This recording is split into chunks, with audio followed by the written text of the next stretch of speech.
नरेंद्र मोदी जी। नरेंद्र मोदी भारत में इतने सारे लोगों के प्रिय हैं और भारत के प्रधानमंत्री हैं, भारत के कार्यकारी अध्यक्ष हैं और वो बहुत सारी चीज़ों में बहुत अद्भुत हैं। बहुत सारी चीज़ें उनमें भी कमी है निश्चित रूप से, जिनके ऊपर चर्चा होती है। इतिहास उनका आकलन करेगा, अभी तो कर नहीं सकता क्योंकि अभी तो प्रधानमंत्री हैं। पद पर रहते हुए किसी का आकलन नहीं होता, पद पर जाने के बाद आकलन होता है। नेहरू जी का भी पद पर रहते हुए नहीं हुआ था, नेहरू जी का जाने के बाद हुआ, अटल जी का पद पर जाने के बाद हुआ। लेकिन फिलहाल जो उन्होंने लोकप्रियता हासिल की 2014 में, वो अद्वितीय थी। जो प्रोएक्टिवनेस उनमें है वो अद्वितीय है और ये विपक्ष के नेताओं को उनसे सीखना पड़ेगा कि आयु के 7वें दशक में होने के बाद भी वो जितना श्रम करते हैं, जितने सचेत रहते हैं, आयु के 50वें और 40वें दशक में होने के बाद भी अगर नेता उतना श्रम नहीं करेगा और फिर सोचेगा मोदी को हरा लें, तो ये तो मुश्किल हो जाएगा। भाई साहब, मेहनत तो करनी पड़ेगी। एस्ट्रो टर्फ की हॉकी है। आपकी तो पकड़ लिया था थोड़ा सा, अयोध्या भी हरा दिया। ये तो चलता रहता है। अयोध्या हार गए। मैं कहता हूँ हारना जीतना मेरा, मैं आपने मुझसे ये नहीं पूछा कि विजेता या प्रधानमंत्री, आपने पूछा नरेंद्र मोदी कैसे। प्रधानमंत्री जी को मैं 2002 से जानता हूँ निजी रूप से, वो भी मुझे 2002 से जानते हैं। तो मैंने उनका संघर्ष देखा है, मैंने उनकी एक दृष्टि देखी है कि मुझे यहाँ पहुँचना है। वो बड़े श्रमशील व्यक्ति हैं, बड़े प्रोएक्टिव हैं, उनकी बड़ी नज़र है चीज़ों पर और बड़े क्विक लर्नर हैं। बहुत सारे लोग ये कहते हैं कि वो अहंकार है उनमें। लर्नर तो मैं मानता हूँ, क्योंकि एक गुजराती व्यक्ति अगर मुझसे बेहतर हिंदी बोल रहा है या उनके हाथों के उठने बैठने के जो तरीके हैं वो सीखे हुए हैं, तो मुझे लगता है कि ये चीज़ मैं उनसे सीखना चाहूँगा। नहीं, देखिए, वो ये जानते थे कि 10 साल देश में जो सत्ता रही है उसमें प्रोएक्टिवनेस की कमी है। ये बताइए, आपने ये आखिरी बार कब देखा था कि किसी प्राइवेट कंपनी के 17 मजदूर एक टनल में फंस जाए और एक केंद्रीय मंत्री पोर्ट कर दिया जाए एक लोहे के केबिन में कि यहीं रहे। एक मुख्यमंत्री की ड्यूटी लगा दी जाए, सुबह शाम देख के आके निकले कि नहीं निकले। उसी शाम 7 घंटे बाद ही पानी पहुंचा दिया जाए, लाइट पहुंचा दी जाए और खाना पहुंचा दी। कब देखा था आपने आखिरी बार? आपने आखिरी बार कब देखा था कि दो देशों के बीच युद्ध चल रहा हो और बिना यूनाइटेड नेशन से चू चू चू चू चू चू रियारा कहे बिना उस देश से बात किए, बिना युद्धक विमान उतारा जाए, अपने भी उठाए जाए, पड़ोसियों को भी उठाए जाए? ये आखिरी बार आपने कब देखा था कि एशियाड, कॉमनवेल्थ और ओलंपिक में जाते हुए खिलाड़ियों को जाते वक्त एक आदमी कंधे पे हाथ रख के कि चिंता मत करना बेटा, अच्छे से खेलना, जब हार जाएं तो उनके कंधे पे हाथ रखे, कोई दिक्कत नहीं, और जीत जाए तो उन्हें खाना खिलाओ, बिठाओ? ये आखिरी बार कब देखा था कि मिशन पे लगे हुए वैज्ञानिक अगर मिशन में फेल हो जाएं तो उनको रोते हुए वैज्ञानिक को गले लगा के कहा जाए कोई बात नहीं, मैं खड़ा हूं, अगली बार करते हैं, वी विल डू इट? ये प्रोएक्टिवनेस है। इस पे दूसरा वाला पॉइंट ऑफ व्यू सर ये आता है कि मोदी जी को कैमरा पसंद है और अच्छा लगता है कि हर चीज में वो भी लाइमलाइट में आते हैं, इसी बहाने। भाई तो तुम भी कर लो, कैमरे तो बहुत सस्ते हैं आजकल, तो मोबाइल में ही उसी में कर लो। और करते नहीं हो क्या भाई? ये सब ज्ञान मत दो। देखो, खेल है, खेल चल रहा है, राजनीति है, खेल है, मतदान का खेल है, जनता कैसे प्रेम करेगी, जनता कैसे सम्मोहित होगी। अगर मोदी जी को यही आता है और यही चलेगा तो यही सीखो। वो ऐसा हो गया था, मैं तो इसलिए आउट हो गया था, वो मेरे में ऐसा था, मेरा पेन ऐसा हो गया था इसलिए पेपर नहीं लिख पाया था, वो मैं लेट उठ गया था, मेरी कमीज का रंग ऐसा था। ये बहाने मत करो। एकात्म पराक्रम है राजनीति, जैसे क्रिकेट में होता है। हवा चल गई थी, बॉल स्विंग कर गई थी, मेरा पैर पीछे रह गया था, वो भागा नहीं था, ये सब नहीं लिखा जाता रिकॉर्ड में। रिकॉर्ड में लिखी जाती है सेंचुरी इतनी, 0 पे आउट इतने।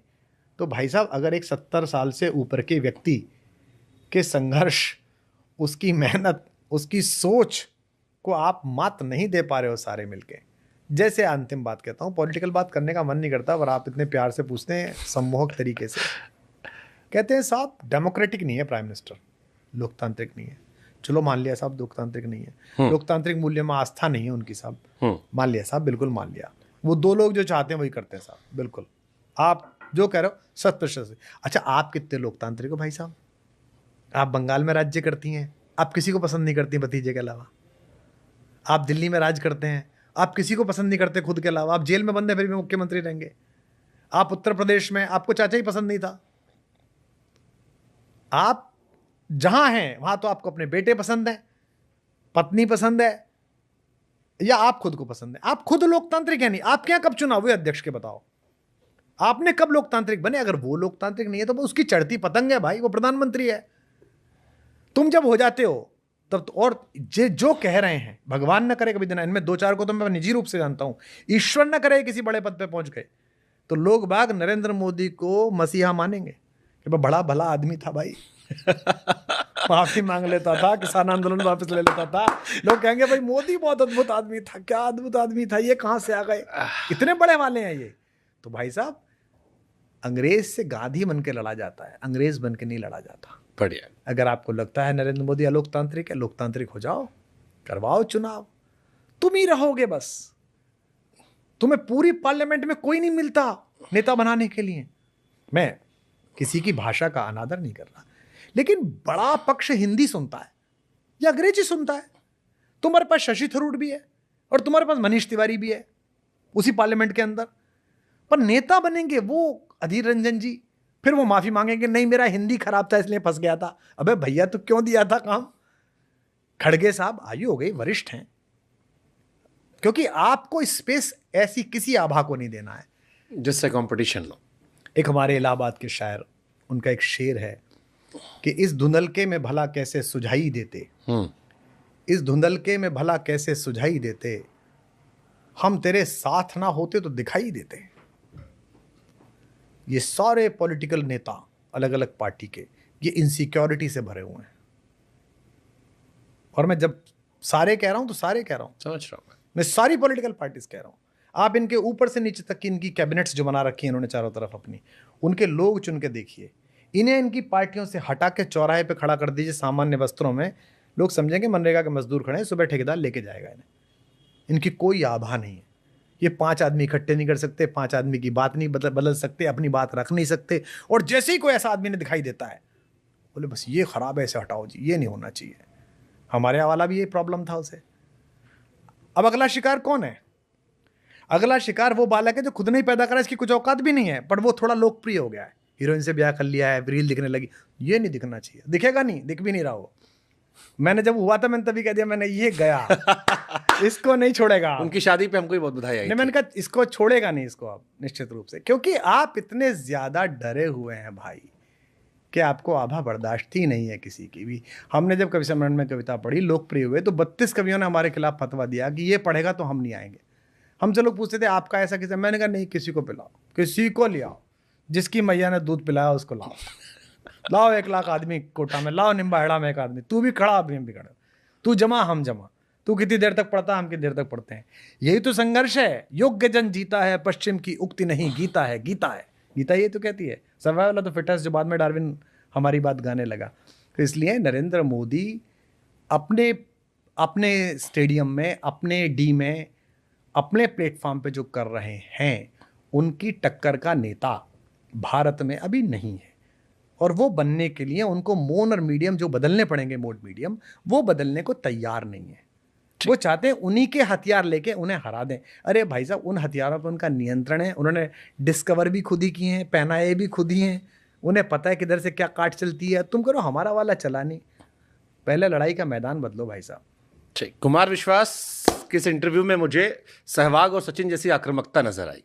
पूरे इंटरव्यू में आप अपनी बातों से, क्योंकि आपके पास शब्दों का चयन बड़ा अच्छा है, आप डोमिनेट भी करते नजर आए। मेरी गजल का एक शेर है, वैसे तो एक उसमें अलग अलग शेर है, लेकिन उसमें शेर यह है कि वो शख्स काम का है, वो शख्स काम का है, 2 ऐप भी हैं उसमें।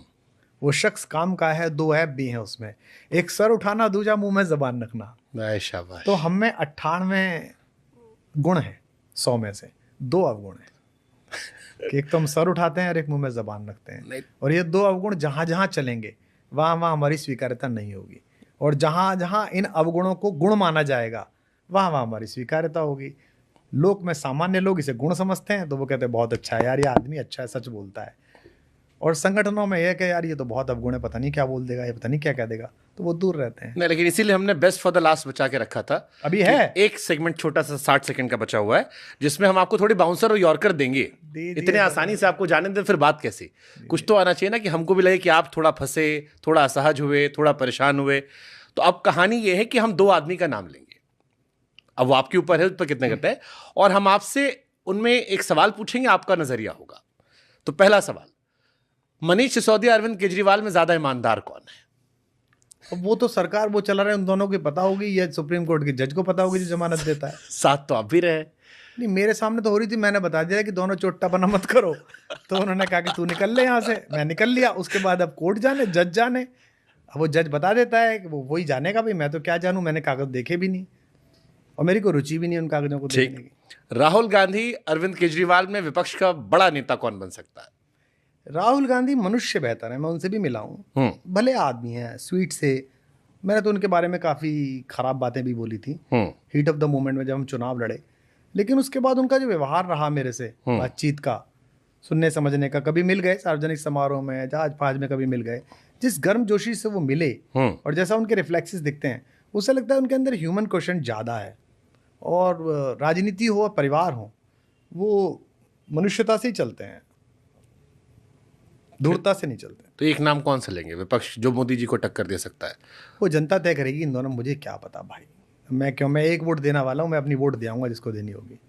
एक फिल्म आने वाली है फ्रीडम एट मिडनाइट, एक बड़ा अच्छा सीन दिखाया गया उसमें, जो हमने पढ़ा भी था कि 45 में सरदार पटेल पहले प्रधानमंत्री बन सकते थे, गांधी जी ने नेहरू जी को चुना।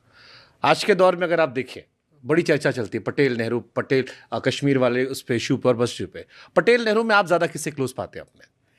देखिए, पहली बात तो क्या है कि सरदार पटेल बहुत अद्वितीय नेता हैं, बहुत अद्वितीय नेता। उनकी जो दृढ़ता है उसके कारण ही भारत के शरीर का निर्माण हुआ है। ये भारत माता का आंचल और फटा हुआ हो सकता था अगर पटेल ना होते तो। उन्होंने जो दृढ़ता दिखाई, जो पैर आगे रखा, चाहे जूनागढ़ रियासत हो, चाहे हैदराबाद हो, चाहे बाकी विलय हो, वो उनकी दूरदर्शिता, बुद्धिमत्ता, भोपाल, भारत का जो गृह कानून है, जो गृह मंत्रालय इतनी स्मूथनेस के साथ चलता है, उसके पीछे पटेल जी की प्रतिभा लगी हुई है। बेहद ईमानदार आदमी, जिनकी बेटी जो है वो सस्ती साड़ी पहन के रहती है इसलिए कि पिता की सैलरी इतनी है, गरीब की बेटी है, ये कहा उन्होंने। आप कभी महावीर प्रसाद त्यागी की किताब पढ़िए, आज़ादी के आंसू, सचमुच में आंसू आ जाएंगे, उसमें ऐसे ऐसे किस्से हैं। वो जो आप जिक्र कर रहे हैं, इतिहास में एक पन्ना ऐसा हुआ कि पटेल के समर्थन में ज़्यादा लोग थे, फिर नेहरू जी आ गए। जब गांधी 1920 के दशक में भारत में उतर के एक सक्सेसफुल करियर छोड़ के अंग्रेजों के राजा के सामने तनकर खड़ा था तो बहुत ताली बजा रहे थे।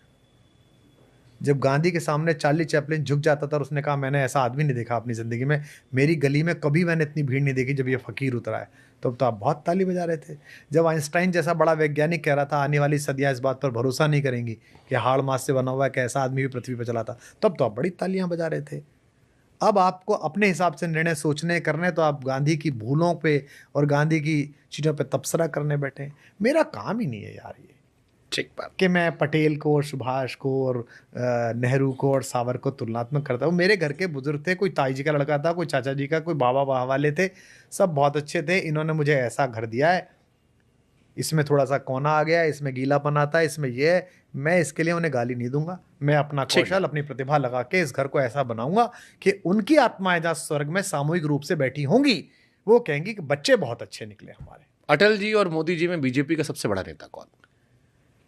अटल जी तो बहुत बड़े नेता हैं, नरेंद्र मोदी भी बहुत लोकप्रिय नेता है। मैं भारतीय जनता पार्टी का सबसे बड़ा नेता लाल कृष्ण आडवाणी को मानता हूँ, क्योंकि लाल कृष्ण आडवाणी का ही चमत्कार था कि उन्होंने, गौतम गंभीर वाला बयान था ये। नहीं, लाल कृष्ण आडवाणी का चमत्कार था कि उन्होंने भारत में प्रो कांग्रेस और एंटी कांग्रेस राजनीति को प्रो बीजेपी और एंटी बीजेपी बनाया। एक लंबे समय तक इस देश में राजनीति ये चलती थी, प्रो कांग्रेस पार्टियां होती थी, एंटी कांग्रेस पार्टियां होती थी। आज क्या है, प्रो बीजेपी पार्टी और एंटी बीजेपी पार्टी है। और संगठन बनाने वाला व्यक्ति होता है जो नेता ज़्यादा पैदा करता हो। आडवाणी जी ने नेता बहुत पैदा किए।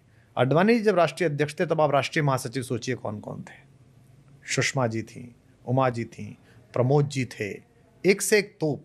आडवाणी जी के समय में जो राज्यों में मुख्यमंत्री बने वो कितने लोकप्रिय नेता आगे चल के बने।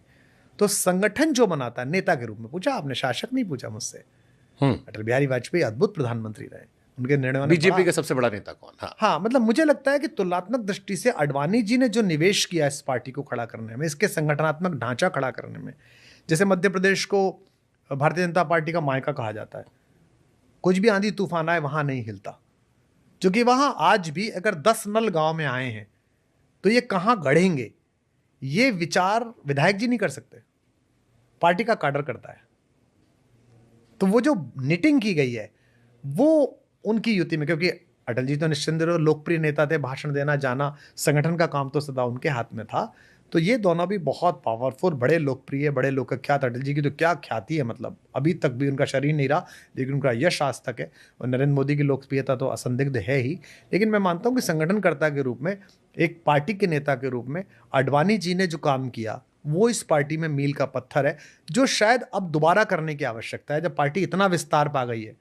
जैसे गंगा चलती है तो उसमें बीच बीच में नदियाँ अलग अलग जगह से मिलती हैं, लेकिन वो अंत में एक गंगा बन जाती है। तो इसके एक रूप करने के लिए वो जो पार्टी की रीति नीति और कार्य संस्कृति है, उसको सिखाने के लिए और उसमें घुलने मिलने के लिए जो बाहर से लोग आ रहे हैं, लगातार लोग आ रहे हैं, उसके लिए मुझे लगता है कि एक फिर ऐसे लीडर की आवश्यकता है, ऐसे कुछ लोगों की आवश्यकता है जो उसे बनाए। राहुल गांधी या प्रियंका गांधी, दोनों में किसकी अगुवाई में कांग्रेस की सरकार आ सकती है?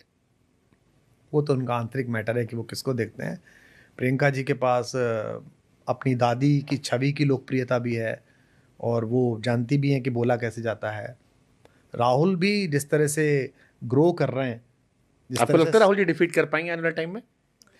नहीं, राजनीति में तो कुछ भी हो सकता है, लेकिन हम जब 14 में चुनाव लड़े थे तो हमारा कहना क्या था उनसे?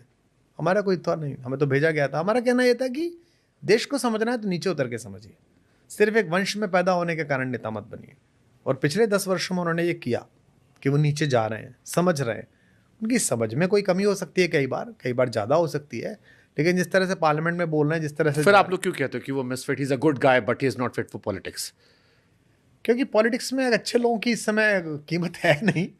जो भले लोग हैं उनकी कहाँ कीमत है। और उनकी पार्टी में देखिए, भारतीय जनता पार्टी में जेपी नड्डा जी का कार्यकाल समाप्त हो गया। आप अपने सारे पत्रकारों के घोड़े दौड़ा लो और मुझे एक नाम दे दो कि ये बनेगा पार्टी अध्यक्ष। नहीं पता, ये तो वो खुद भी कहते हैं बार बार, नहीं पता आपको, आप नेक्स्ट नहीं कर सकते। नहीं पता, कांग्रेस में ऐसा नहीं हो सकता, बाकी सारी पार्टियों में अब नहीं हो सकता। तो यही यहाँ आके ही खेल खत्म होता है। वामपंथी और बीजेपी, तो अटल जी का भाषण है कि केवल हम और वामपंथी रहेंगे क्योंकि हमारे संगठन में डेमोक्रेसी है। तो ये देखिए, जब तक आप ये नहीं करेंगे तब तक आप चमत्कारिक पुरुषों के बलिदानों के भरोसे रहेंगे कि भाई श्रीमती इंदिरा गांधी जी दिवंगत हो गई, आवेग आया तो राजीव गांधी जी बन गए। राजीव गांधी जी के ऊपर एक कायराना हमला हो गया तो पीछे से आवेग आया तो नरसिंह राव जी संभालने लगे। तब तक आपका यही चलता रहेगा। आप अपनी पार्टी में लीडर्स पैदा करिए, नेता पैदा करिए, जनता में वो इस बात से विपरीत पैदा करिए कि वो आपसे कितना सहमत है और कितने असहमत हैं। पार्टी से सहमत होनी चाहिए, उसकी लाइन से सहमत होनी चाहिए, आपका काम हो जाएगा। लास्ट क्वेश्चन, अभी भी लास्ट है क्या? लास्ट क्वेश्चन है। जिन्ना ने माउंटबेटन से ये कहा कि अगर आपको हिंदुओं की बात करनी है तो सावरकर से बात कीजिए, सावरकर रिप्रेजेंट करते हैं। Don't talk to Gandhi Nehru, they don't represent Hindus. आज के दौर में कई लोग कहते हैं कि हिंदू ही हिंदू सबसे बड़ा खतरा है, बाकी नहीं है, अपने ही खतरे हैं। एक चर्चा चलती है हिंदू खतरे में, कई लोग रोज सुबह ट्विटर पर उठ के डाल देते हैं हिंदुओं को जगाने आए हैं। डू यू बिलीव हिंदुओं पे खतरा है, या हिंदुओं को लेकर लोग वैसे वोकल नहीं होते? क्योंकि आपने भी बीच में बांग्लादेश का कई बार जिक्र किया कि जब बाकी जगह होता है तो सब एक साथ आते हैं। इंडिया में भी आपने देखा होगा, एक बॉक्सर भी थी, मुस्लिम थी, महिला पुरुष होने पर विवाद था, कम्युनिटी ने सपोर्ट किया। हमारे यहाँ से चलता है कि हिंदुओं का खतरा है, हिंदू यूनाइटेड नहीं होता। आपको लगता है खतरा वतरा कुछ है, या यही खूबसूरती है जो आपने कभी किचन में काम किया है? हाँ। चाय किस में बनती है? फ्राई पैन में। हाँ। और दूध किस में गर्म होता है? बड़े पतीले में। दूध में बहुत देर लगती है, खड़ा रहना पड़ता है, हो रहा है गर्म, हो रहा है गर्म। और चाय यूं लगाई, 2-3 बात सुनी, इधर उधर गए, तब तक तो फुर होने लगता है। तो हिंदू तो बड़ा पतीला है, बहुत देर में गर्म होता है, बहुत देर में उफान आता है, इसमें बड़ा विचार है, पुराना है, खूब सारे लोग हैं, 200 करोड़ लोग पूरी दुनिया में हैं, बात फैलते में देर लगती है। बाकियों में तुरंत चेतना आ जाती है, तुरंत बात आ जाती है। तो उस प्रतिक्रिया को इधर रिफ्लेक्ट करने की खूबसूरत एग्जांपल दिया आपने। हाँ, इधर छटपटा लेना बहुत बेकार की बात है कि साहब ऐसा नहीं हुआ। और दूसरा, आत्म परिशोधन से ही होगा। मैं ये नहीं कह रहा कि हिंदू वहां मारे जा रहे हैं भाई। हमने तो यहाँ पर भी बोला ना कि अगर आपने चूड़ी पहनाते हुए 4 लड़कों को सड़क पे थपड़िया दिया 20 लड़कों ने मिलकर, तो हमने तो उसके खिलाफ भी बोला। आपने एक साइकिल चोर को मारते समय जय श्री राम के नारे लगाए, तो सबसे पहले हमने बोला ना उसके खिलाफ। खूब गालियां पड़ी हमें। हम राम मंदिर की प्राण प्रतिष्ठा में बुलाए गए, हम ही ने बोला ना राम मंदिर के बारे में कि भाई तारीख नहीं बताएंगे, क्योंकि हमें दुख था। तुम तो बोलोगे नहीं ना, तुम तो पार्टी का कैडर हो, मंडल अध्यक्ष हो, तुम कैसे बोलोगे? तुम्हारी हिम्मत का, कल निकाल दिए जाओगे। हम खड़े हैं, हमें नहीं चाहिए तुमसे कुछ भी, तो हमने बोला हम बोलेंगे। जब आपने सरकार बनाई महबूबा मुफ्ती के साथ, तो हमने बोला कि बुआ के भतीजे अफजल गुरु पे चुप है, तब बहुत गाली पड़ी, अरे यार हमारे बारे में ऐसे कहो। जो प्रभारी थे वहां के हमारे मित्र, उन्होंने मुझसे एक दिन कहा, अरे भाई साहब आप क्यों पीछे पड़े रहते हैं हमारे? भाई मैं ही पीछे पड़ूंगा, आप तो राष्ट्रीय महासचिव हैं, आपकी तो हिम्मत नहीं बोलने की। यार वो औरत अफजल गुरु को शहीद कह रही है और अफजल गुरु को देश हत्यारा मान रहा है, और आप चुप हो कि सरकार बनानी है, फिर टूट के फिर बोले आप भाई साहब आप बोल पाए, ठीक बोल पाए, तो हम ही बोलेंगे, इसलिए हमें मत दबाइए, हमें गाली मत दीजिए। तो मैं ये कह रहा हूँ कि हिंदुत्व के लिए नहीं कह रहा, अगर अल्पसंख्यक वहाँ मारा जा रहा है तो लानत है यूनुस खान के नोबेल पुरस्कार पर। जो आज गए वो मंदिर जाकर उन्होंने कहा है, ये बात पहले दिन करनी चाहिए थी।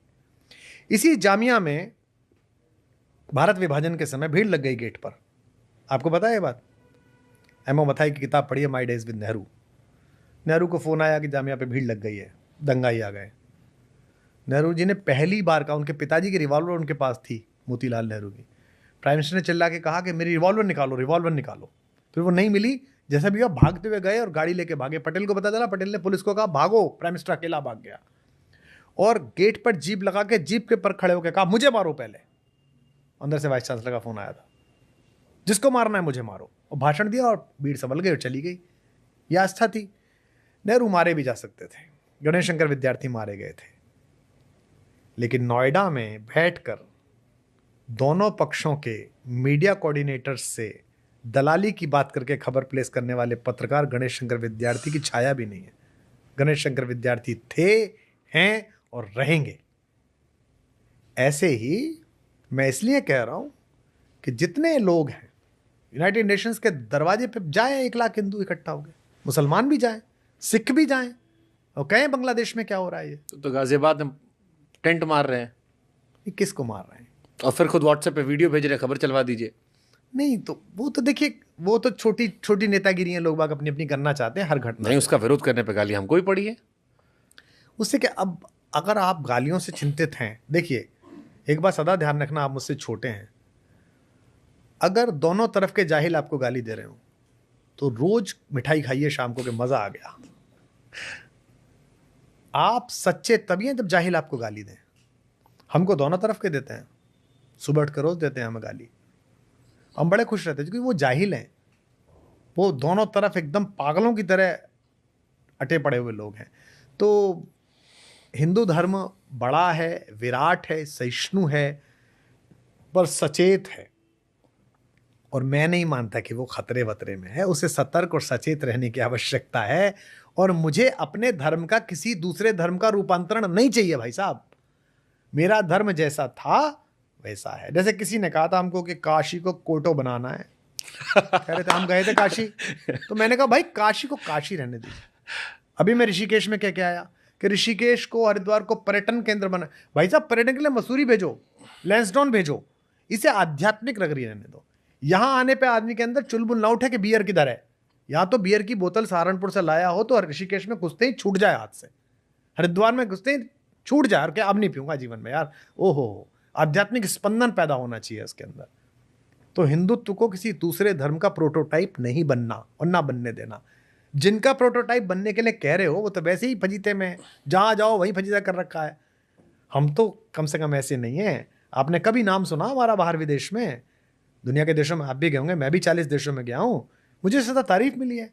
Very humble, very good people, very good neighbour. मुझे ऐसा ही देश चाहिए, ऐसे ही लोग चाहिए। Thank you so much. बहुत धन्यवाद आप सबका। मैं कुछ ऐसा बोला हूँ जो आपको रुचिकर ना लगा हो तो उस सबकी जिम्मेदारी इस सुदर्शन व्यक्ति को है, और जो कुछ अच्छा लगा हो उस सबका श्रेय मुझे दे दीजिएगा। बहुत धन्यवाद। Thank you so much sir, lovely talking. बहुत धन्यवाद।